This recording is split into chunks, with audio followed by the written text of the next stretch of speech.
Welcome back to the JumpifyLabs podcast, the show for founders who want growth without the guesswork. Here we're talking about the systems that drive predictable growth, and today's topic is management. Management hasn't fundamentally changed over the years, while the way we train managers has somehow gotten worse. Today's guest believes that most leadership problems are actually system problems, and he helps managers maybe 20% of their time by fixing the fundamentals. Greg Kaiser, welcome to the show. Hey, Jay, so happy to be here. It was great talking with you the other day. I think we trod some common ground, so that's fantastic. The pleasure's on mine. Glad for you to be here, but let's kick things off. Greg, what pulled you into the management and leadership? Yeah, so what prompted me to do it is a series of recurring experiences where the people I was consulting with asked the same questions over and over. And I said, there's got to be a better way to do this. I understand it's good for business that I have to answer the same question over and over, but it's not that satisfying. It'd be preferable to go in and install something they can work with, and then they don't have to see me anymore. Okay, and you did say that most managers were never properly trained on how to manage. How did you personally see that play out in your own career? Well, great question, because I worked my way up through the ranks. I am a person who can say, honestly, I started in the mailroom of a company. Companies don't even have mailrooms anymore. And I learned the old-fashioned way, which was trial and error. And it wasn't until I was 10 years into my career before I got any professional management training. It was the best thing that ever happened to me. It accelerated my productivity over the next 2 to 3 years, 10x what I did in the first 10 years. So I said, well, that's a model that works. Maybe I can do that for other people. And that's what I do. Yeah, amazing. 10xing the amount of productivity in 2 years and that same amount of time you did, that would have took you 10 years is amazing. And the worst thing is, you don't even know you're that unproductive because you're working really hard. You're working as hard as you can. And it's not obvious to you that you're being unproductive until somebody shows you how to be more productive. Then you're like, I can't believe I was doing this. Greg, the immediate question that comes to mind is, if a lot of us are being unproductive without actually knowing it, where are managers losing their time? So the great question. They're losing their time, and this is what I always try to get across to people. They're losing their time on things that they control. And oftentimes they don't feel like they control some of these things. So this idea that you've got demands on your time, you've got constraints on your time, and then you've got how you allocate your time. I always invert that and say, start with how you allocate your time, and then you'll know what demands you can fit in it, and you'll understand how you should best allocate it. And people are just like, well, I'm so busy. I have to do this. I have to do this. And they very quickly run out of time. They're super frustrated. And the people around them aren't happy with them. Like, no, if you understand how you're allocating your time, you can have very candid conversations with people. Yes, I can do that. This is what's not going to get done. That's a productive conversation versus, okay, I'll try to get that done. And then you fail. And, there's disappointment for everybody. Those two things shouldn't happen. And through that process where you start at finding out where the time is actually being allocated, your end outcome is very specific. 20% of your time back each week. Yeah, you get an extra day's worth of work a week. So in the 1950s, which was even before I was born, Peter Drucker wrote a book where one of the chapters was Know Thy Time. And he said, very few managers do this. If you want to be a really good manager, track your time for 3 weeks in 15-minute increments. And then go back and look at it and see how you're spending your time. And then compare that to what you're being rewarded for at work. And you'll very quickly start changing how you spend your time. Now, so this is a hell of a lot easier to do now because you got all kinds of tools to do it. I have Clockify running over here, which gives me these cool reports. Hey, this is how I'm spending my time. You can segment it any way you want. It used to be you had to track this in some spreadsheet program and go and manipulate it later. It's so much easier to do now. But when I go out and work with people, I always ask them, well, how do you spend most of your time? What do you think their answer is? What do you think their number one answer is? Meetings. And I'm like, unless you have really, really good meetings, that's not a great way to spend your time. Yeah, so I that's the part where it's if you are working with clients, you're working with partners, and you're working with a team. Again, the natural question that comes to mind is how do you actually remove yourself from the team meetings or just the meetings in general? Well, how do you remove yourself is if people are running a good meeting, you get an agenda before the meeting and you get a pre-read before the meeting, and then you self-select in or out. I have a lot to contribute to this. I have nothing to contribute to this. But you've been in many, many meetings. How many of those meetings did you always get an agenda beforehand? How many of those meetings was there always a pre-read for whatever topics were going to be under discussion? I won't say it's rare, but at best it's infrequent. And this is one of the things I work with people on. I'm like, look, this is not that hard to do. Yeah, it's going to take you 30 minutes before the meeting, and you're going to have to assign out the pre-read tasks. But the meeting what used to be an hour-long meeting is now going to be a 30-minute meeting. And everybody's going to jump up and say, I can't believe how much we got done. Like, well, of course you got a lot done. Everybody was prepared when they got there. This was back in my corporate days. If I went into a meeting and somebody said, what is this meeting about? I just got up and left. Just like, hey, I'm out of here. Oh, that's so funny. Okay, so naturally I'm thinking, yes, it sounds good in theory, but I'm sure a lot of managers you're working with actually they fall back to the habit of going back into the meetings or even just any other time wasting or let's just say less productive activities that are still filling their time. What separates managers who successfully make a change from those who fall back into those bad habits? This goes back to what you were saying about training these 82% of managers who never get trained. Managers aren't trained on a framework of how to process their responsibility. The training tends to be very surgical because surgical training is a lot easier to sell. I'm going to come in and teach you about conflict resolution. Okay, you might need that when you get up to a senior management level. Do you need that when you're like a first line manager? No, you need to learn how to communicate well, and then you don't have the conflicts. And that's one of the things I see. Like, oh, I'm going to teach you about delegation. Okay, maybe you should teach them how to give direction properly first, because that's what underpins delegation. And it's interesting to see that like organizations don't typically do this because let's face it, it's not nearly as exciting as conflict resolution. I mean, that's kind of fun. How often do you use it? I don't know. How often do you use fundamentals of management? Every single day. If you're a manager. Yeah, absolutely. Definitely makes a lot of sense when you frame it in that regard. Okay, so I did, like everyone can see what a manager's week would look like before working with you. A bunch of things on the calendar, a lot of things scheduled to adhere to. But what starts to change when you start working with you, start reclaiming some of that time back? There's a couple things that happen simultaneously, but you have to make people aware of the need to do it. So you say, okay, every day you should come in and say, how am I creating value for my organization? I don't mean some soft, fluffy value. I mean economic value, something your organization's going to get paid for. Once you get people in that mind frame, the second thing, which tends to get overlooked, how fast can you develop your people to get them on the same page as you, to give them the same sort of fundamentals training? And then 3 years later, you look back and say, geez, everybody that got promoted worked for this one person. Why is that? Like, what is it that they're doing that they develop the best people? You see this in football coaches and basketball coaches and things like that. Everybody that goes through their system ends up being really successful. Well, it's not because they were the best athletes necessarily. It's that they got the best foundation for the sport, if we're using the sports analogy, for the sport they chose.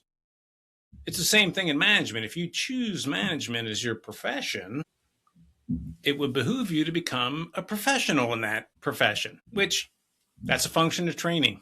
I'm not a subscriber to the 10,000 hours theory. I'm sure you've heard that. It takes 10,000 hours. Well, okay, a professional manager is not a concert violinist. is a little bit different. You can get somebody trained to be a very professional manager relatively quickly. They'll keep getting better over time, but the 10,000 hours thing, unless you're talking about the CEO of a company, and they've got more than 10,000 hours probably. But the basic, so organizations are a pyramid. You got the CEO at the top. Most of the organization is way below that. And those are the people that need to be the most productive to keep feeding cash up to the top of the organization where the allocation, funds allocation, cash allocation decisions are made. And I'm like, okay, that's a self reinforcing behavior. If you're teaching people how to create economic value, all of a sudden your free cash flow goes up. Oh, gee, I can now make different capital allocations. Wouldn't that be nice? Because I'm going to bring in, insert the name of whatever big name consultancy you want, and we're going to take our operating costs down by 8%. And I've been through a bunch of these. They are really, really good at doing this. I'm like, wow, wouldn't it be better if you grew your business some percentage faster and you didn't have to cut your operating costs by 8%? You're actually looking for more talent to support your growing business. It's just a very different feeling to work in that kind of business versus the business that's getting the 8% peanut butter spread cut across, all the operating divisions. Right. Can you share an example where fixing one system unlocked massive leverage for one of your clients? Like, what was the ultimate end outcome that they started to enjoy? This is a counterintuitive one, but it's kind of in your space, so you'll appreciate it more than most people. So I'm doing a consulting engagement with an organization, and they give you access to their computers and everything. And I said, hey, you guys have Sage, which Sage is like a medium to small company enterprise operating system. And the response I immediately got was, oh, yeah, it sucks. Nobody uses it. And I said, I'm sorry, I've used it in Brazil. It's actually a pretty decent system. Why doesn't anybody use it? Well, they don't know how. I'm like, so they're not using it because it's a lousy system. They're not using it because they don't know how to use it. Let's hire some Sage people to come in, train a handful of people. Well, as soon as you know this, as soon as you get access to enterprise information, you're making a lot better decisions. There's no longer, well, I feel this way about it, and it seems like this could be better. No, you can put data in front of people and say, hey, look, here's a story. Here's a data-driven story. And if we make these changes, here's the outcome that we're very likely to get. Our working capital is going to get better. Our days payable outstanding is going to get better, et cetera, et cetera, et cetera. This is like in the weeds of an organization, but you need somebody that thinks system wide to go in and say, yeah, you're complaining about lots of things, and you already spent $100,000 to install this system. Let's calculate the return on that invested capital. It's got to be somewhere close to zero because nobody uses it. Yeah, yeah. Speaking of technology, and technology is supposed to unlock a level of productivity if adopted properly, of course. But with AI and how it is being more widely adopted, how is AI changing management conversation today? Well, so I'm of two minds on this. We talked about this when we were chatting earlier. I love AI. I use it every day. And businesses that don't learn how to use it are going to be left way, way behind. As I've been thinking about it more, I've been thinking about it for a long time, but I've been really studying it lately. The thing that seems to be lacking is not AI adoption. It's getting great adoption. It's AI leadership. So is your chief information officer driving, forget about the adoption. They can get everybody to adopt it. Are they driving use cases and say, okay, it's been demonstrated that customer service is the number one use case that AI improves. And I'm making that up, Jay. You would know better than I which the best use case is. But customer service is one that I've seen and I can tell when people are using it. And they say, okay, let's start there. And then the organization sees a return on their investment. Now they're really interested in doing more. But they need someone to lead these efforts. If you don't have somebody leading it, people will be with this very, very best of intentions out just trying things because they say, well, we know AI is important to the company because they talk about it all the time. So I'm going to do something in AI. Well, no, sometimes it's better don't just do something useful. And Mm. it's hard to know because it's not really that new. We were doing robotic process automation years ago, but it's new enough that most people are not conversant with the capabilities. Mm-hmm. Good, bad, or indifferent, the way it's presented to them, it is fun to play with, which is not the best use of their time at work. That if they would say, hey, here's your objective, this is a tool that enables you to reach that objective faster. We're going to coach you a little bit. We're going to give you some training on how to best utilize this tool.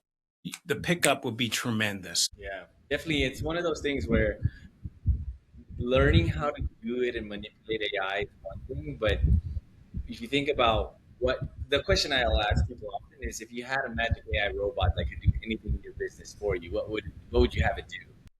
And usually that'll tell you where an AI can do a lot. And AI could probably do that thing that you wanted to do in many cases. I wouldn't say maybe most, but definitely many cases.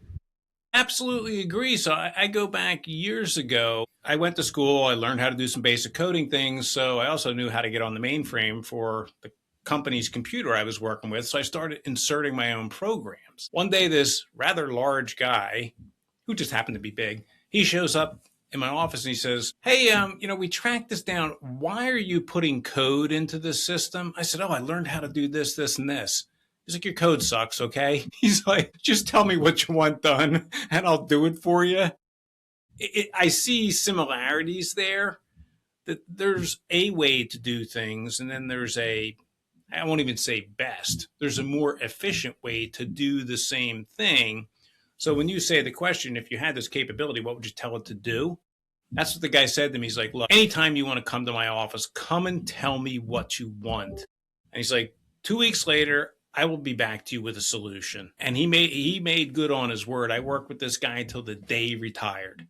He moved up through the company. I moved up through the company. So eventually I wasn't working directly with him. I was working with people that worked for him. But he made good on his promise. He's like, you have creative ideas about things that we should be doing. You're just not good at putting those into the system. I'm like, okay. Guilty. Yeah, okay, guilty. And he's like, come and talk to the people that do this for a living. And that's a thing that's always stuck with me. You could do something yourself, or you could just go get somebody that's so much better than you at doing it and say, hey, I had this idea, and they can think of 10 different really good ways to do it that in my lifetime I would never think of. So Yeah, that's kind of how I work now with AI stuff. I have partners that know this and have these ideas. You say 10 different ways to accomplish exactly right. Like before lunch, they have more good ideas than I'm going to have all month. it. Yeah, And like, exactly. okay, these are the people we want. This is who we want. We tried some robotic stuff back in my manufacturing days, and it was they were packaging robotics, which are commonplace now. We were kind of on the cutting edge. And what we very quickly figured out is the robotics weren't advanced enough to handle some of the tactile tasks. Some of the things require feel. Now they can do it. This was 15, 20 years ago. So we very quickly said, okay, this is what they're really good at, and we still need a person here. So we got some of the gains. Regrettably, we did not get all the gains that we wrote into the project. We went out and bought this expensive robotics equipment, but we got some of the gains. Yeah. Okay. Well, Greg, I'm curious. Where can people find more about your frameworks and learn more about how you think about management? Sure. So the website is management mastery, that's all one word, .solutions. And there's a bunch of resources on there that they can download. And then also, I publish regularly on LinkedIn. I have a Facebook presence under Management Mastery. And then there's also some videos out on YouTube under Management Mastery. Gotcha. Okay, and what if a listener was to hear this and hear our discussion about wasted time or any of the other topics we've already covered, where ideally should they reflect on immediately after hearing this? Great question. because often people are not self reflective. So, this is, you go back to that idea of know thy time. That's a great place to start, because then you are identifying in advance the thing you need to work on. One of the things that's out on our website is it's an assessment tool, also called a quiz. You go through and you answer these 25 questions, and you get back a spider chart that shows you across these 5 core dimensions of management, here are the things your answers reflect you could add to your skill set on. And it really helps people, because they're like, geez, I never thought of it that way. And, it's built kind of case study like. They're real examples, so people can compare what they're doing and say, well, I don't do that. Like, well, the best practitioners do that. So it helps them to identify, I really don't need to spend a lot of time on human resources, people management things. I really need to spend a lot of time on how I can become a better communicator. And the thing I always tell people is, if you want to know if you're a good communicator, ask the people you work with. They'll tell you, because they know. That's such a great, just cut to the source. How do you know if you're speaking, communicating effectively? You just ask the people you communicate with on a daily basis. Who would have thought? Well, and people are reluctant to do it because they anticipate the feedback might not be glowing. Yeah. And that's painful. But if you want to get good at what you do, you probably need someone to tell you, hey, there's a couple of different things you could do that would make you so much better. Tiger Woods has a golf coach, okay? He's a pretty good golfer. He still has a golf coach. Yeah, similar. Michael Jordan did as well. Yeah. Someone I consider, well, you have the two schools of thought, right? LeBron, Kobe, Jordan. I'm under Michael Jordan. Yeah. All right. Well, Greg, thank you so much for sharing your wisdom on this episode today. If you want to reach out to Greg, he very graciously shared his website, and definitely check out his 25 question assessment. You might find out some things about yourself that were maybe in your blinders. If you like conversations like this, you want to hear from more leaders like Greg, be sure to tune in to JumpifyLabs for more. My name is Jay. Thanks so much. Talk again soon. Thank you, Jay. Good to see you. Take care.